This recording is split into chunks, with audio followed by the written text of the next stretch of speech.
જો દુઃખ ઉપર તમે ધ્યાન આપશો ને તો દુઃખી થાઓ, અને સુખ ઉપર ધ્યાન આપશો ને તો તમે હંમેશા સુખી થાઓ.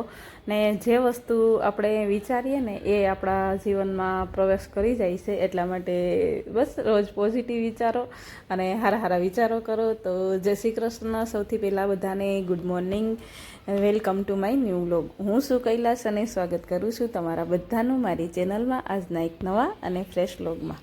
તો આજે વહેલા ઉઠી ગઈ હતી કારણ કે બહાર જવાનું છે એટલા માટે. તો બચ્ચો પથારી હજી બ્લેન્કેટ બધાના હંકેલવાના પડ્યા હતા તો હંકે લીધા. અને આજે અથુભાઈ વહેલા ઉઠી ગયા છે ને કારણ કે હમણાં ઉઠાડવાનો જ હતો, પણ હું નાઈ ક્યારની લીધી હતી. પછી ભાખરી બનાવી નાસ્તો કર્યો, પણ માથું ભીનું હતું ને એટલે ટુવાલમાં તે બાંધી દીધો હતો. ને બચ્ચો અથુભાઈ ઉઠી ગયા. અથુભાઈને નવડાવવાના બાકી છે હજી, અને અસ્તિબેનને નવડાવી દીધા છે પણ માથું નહીં વળાવ્યું. હું કહું ફૈબાના ઘરે જઈને નવડાવશું. ને આજે અમારે જવાનું છે મારા નણંદના ઘરે, કારણ કે ત્યાં મહેમાન આવે છે ને શું લેવા આવે છે, કેમ આવે છે, 10 થી 12 જણ જેટલા લોકો આવવાના છે. તો બચ્ચો ત્યાં જઈએ છીએ અમે.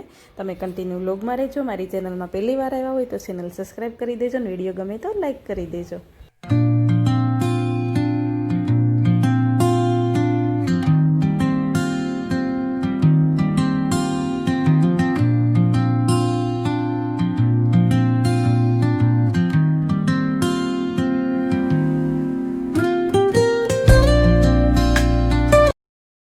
તો બસ જો મારા નણંદના ઘરે હું પહોંચી ગઈ છું, અને ડીકે સાઈડ ઉપર જતા હતા ને તો અમને લેતા આવ્યા હતા કે તમને કે હું મૂકતો જાઉં. એકટીવા પહેલાં એવું કહેતા હતા કે એકટીવા લઈને જતી રહેજે, પણ હું કહું હતું હજી આગળ હરખો નહીં બેસતો, એ બેઠો હોય ને તો ઊભો થાય ને એવું કરે.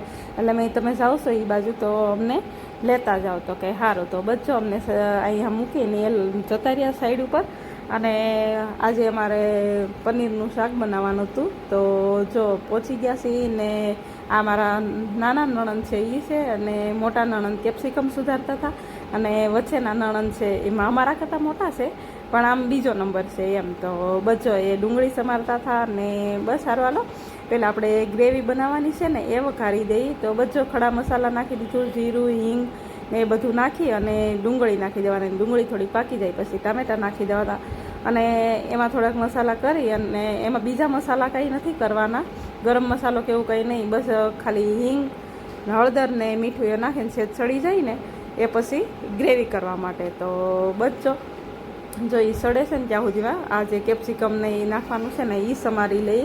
ને આજે અમારા મહેમાન આવવાના છે ને એ મારા ભાણકી બેનને બળેવ દેવા આવવાના છે. બળેવ એમની બાકી હતી એટલા માટે. અમારામાં જે એવો રિવાજ હોય કે સગાઈ થઈ જાય ને પછી જે તહેવાર આવે ને તો વરસમાં લગભગ 5 જેવા તહેવાર આવે. એક ઉત્તરાયણનો એક આવે, પછી પેલું શું કહેવાય ફરાળ આવે, પછી દશેરા આવે, ને આ એક બળેવ આવે. એવું કંઈક 4 થી 5 તહેવાર આવે. તો ભાણકી બેનની સગાઈ કરી નાખી છે ને તો જો એ લોકો આજે આવવાના છે બળેવ દેવા. ને એના સસરાની લોકો અહીંયા અમદાવાદમાં રહે છે, પણ એનો કુટુંબ બધું થોડાક સુરત રહે છે, અડધા ગામડે રહે છે. ને તો બસ એ બધાને આવવાના હતા. એ બધાને બોલાવ્યા હતા એટલે એ બધા આજે આવવાના હતા. તો બચ્ચો એ લોકો બધા જો પહોંચી ગયા છે. તો મારે શાક ત્યાં સડતું હતું પણ મહેમાન આવતા હતા ને તો જય શ્રી કૃષ્ણ કહેવા જો બસ બધા આવી ગયા. તો બસ સારું હાલો. આવો અમારામાં રિવાજ હોય, તમારામાં રિવાજ હોય કે નહીં એ કોમેન્ટ કરીને કહેજો. અને જે પેલું બળેમાં જે વસ્તુ આવે ને હું તમને લાસ્ટમાં બતાવીશ કે શું આવે અમારે. તો બસ સારું હાલો, કન્ટિન્યુ વ્લોગમાં રહેજો.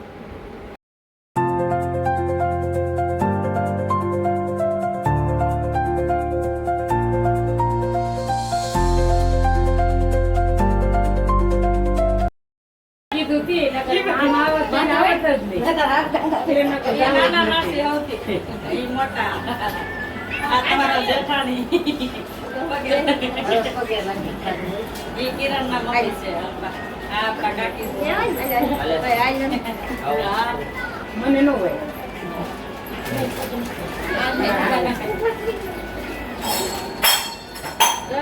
બધા મહેમાન પહોંચી ગયા છે ને અમારા અલ્પાબેન છે એના 2 માસી બેહા હતા, એક મામી બેહા હતા, એક એના જેઠાણી છે ને એના મમ્મી ને એ લોકો 2 માં દીકરી સુરત થયા છે. એમ બધાથી 10 થી 12 જણ જેવા હતા બધા.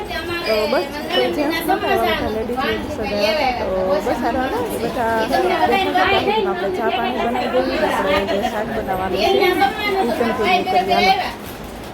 10-12 જણ છે. અને મારા નણંદ ને એ લોકો ઘરમાં 5 જણ, બે જણ અમે, પછી બીજા નણંદ છે એ, મારા ભાઈ ને મારા ભાભીની અહીંયા મારા નણંદની બાજુમાં જ રહેશે એ, પછી મારા કાકાના દીકરોની.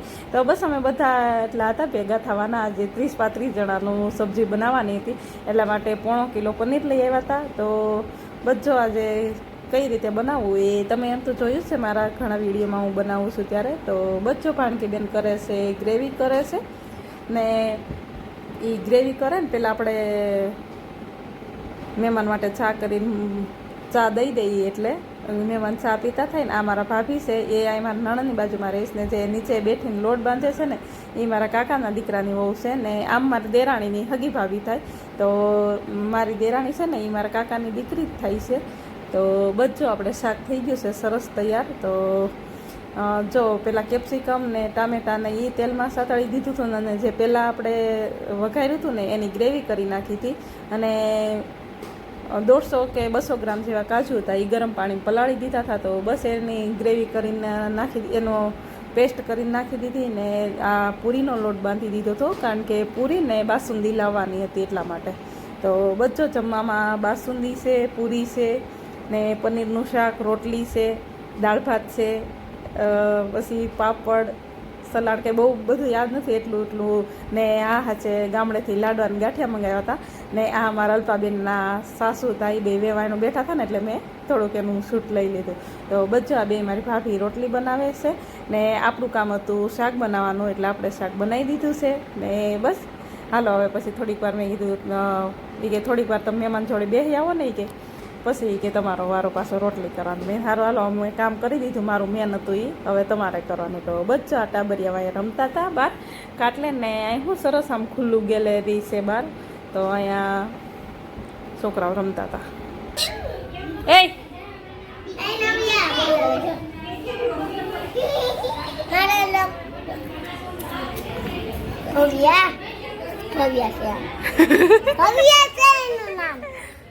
કાનું ભવ્યા નામ છે એનું?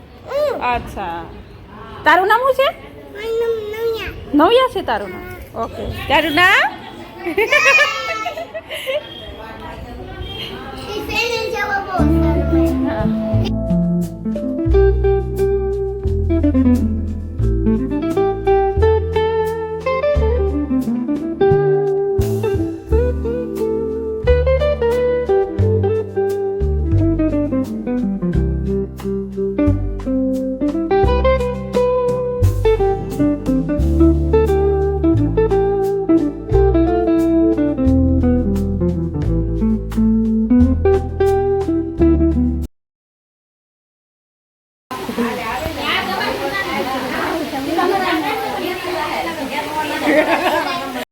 તો બચ્ચો જમી કરીને ફ્રી થઈ ગયા હતા 2 વાગે. અને 2 વાગ્યા પછી થોડીક વાર મહેમાન બેઠા અને પછી પાછું કે હવે અમારે જવું છે, કારણ કે આ ગામડેથી મહેમાન આવ્યા છે ને એ લોકોને ખરીદીને એવું કરવાનું હતું એટલા માટે.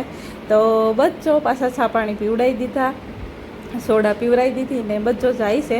તો જતા હતા ને તો મેં આવી રીતે ફોન કર્યો એટલે અલ્પાને હાહુને એમ છું કે કોકનો ફોન આવ્યો એટલે આમાં આવજો એવું કહેતા હતા, બાય બાય એવું કહેતા હતા ને. એને ખબર પડી કે હું શૂટ કરું છું એટલે એને બહુ દાંત આવે અને હસવાનું બહુ આવે હું કે બાપા કૈલાસબેન આવું ઉતારે ને પછી પાછા ઓલા વિડીયોમાં મૂકે એમ. તો પછી એણે હાવું જ નહીં જોયું. તો બધો મહેમાન હવે જાય છે તો મહેમાનને વળાવવા જાય છે. પણ અમે નીચે આવ્યા તો અમે અહીં બાજુમાં એક શંકર મંદિર છે તો કે હાલો આપણે અહીંયા દર્શન કરતા આવીએ ને મહેમાનને વળાવતા આવીએ. ત્યાંથી શંકર મંદિરેથી સીધી રિક્ષા મળી જાય ઉત્તમનગરની ને. આ લોકો ઉત્તમનગર રહે છે એટલા માટે. તો બસ સારું હાલો જો મહેમાનને વળાવતા આવી અને અમારા વેવાણ છે ને એને સામું જ નહીં જોયું કે કૈલાસબેન વિડીયો ઉતારે છે એટલા માટે એને અમારે અહીં બધાને શરમ થોડીક વધારે આવે એ કોઈ દિવસ એવું આમ પાછું હું મૂકું ને યુટ્યુબમાં એટલે એ પાછા જોવે ને કે બાપા પાછા બધા જોવે એમ તો બચ્ચો મહેમાનો એ ગયા પછી બધા ફ્રી થઈને અમે બેઠી ગયા હતા. અને આ મારા ભાઈની દીકરી છે તો એ છે ને આવી રીતે એક બાજુ એને ફોન દઈ ગયો ને એટલે આવી એક બાજુ આમ ટેકો રાખીને એવી રીતે ફોન જોવે, બહુ નહીં આપતા ફોન તો એ જો આવી રીતે એ રેમા કરે એકલી એમ, બહુ હેરાન નહીં કરતી. ને આ જે બળેમાં અમારે આવે ને એ જો એક જોડા સાડી આવી છે એને પહેલાં સગાઈમાં આવી હતી બધી હેવી સાડીઓ આવી હતી એટલે પછી ત્યાં પાછું જવું હોય કારવું હોય ને કામ કરવામાં ફાવે નહીં એટલે આ વખત અલ્પાએ એવું કીધું હતું કે મમ્મી કૂણી સાડી લાવજો એમ. તો જો આ વખત એવી એને લૂઝ જેવી સાડી લીધી છે ને આ મહેંદી કલરની સાડી છે ને બધું મેચિંગ નેલ પેઇન્ટ પછી બંગડી બટરફ્લાય આ કંઈક ડાયમંડવાળો નેકલેસ લીધો છે ને સાડી બહુ મસ્ત હતી. તો બચ્ચો એ સાડી આવી છે ને આ બધી એવી કટલેરી આવી છે ને આ એક રીંકડી આવી છે. તો બસ સારું હાલો આજ માટે એટલું ને ફરી મળશું કાલે નવા વ્લોગ.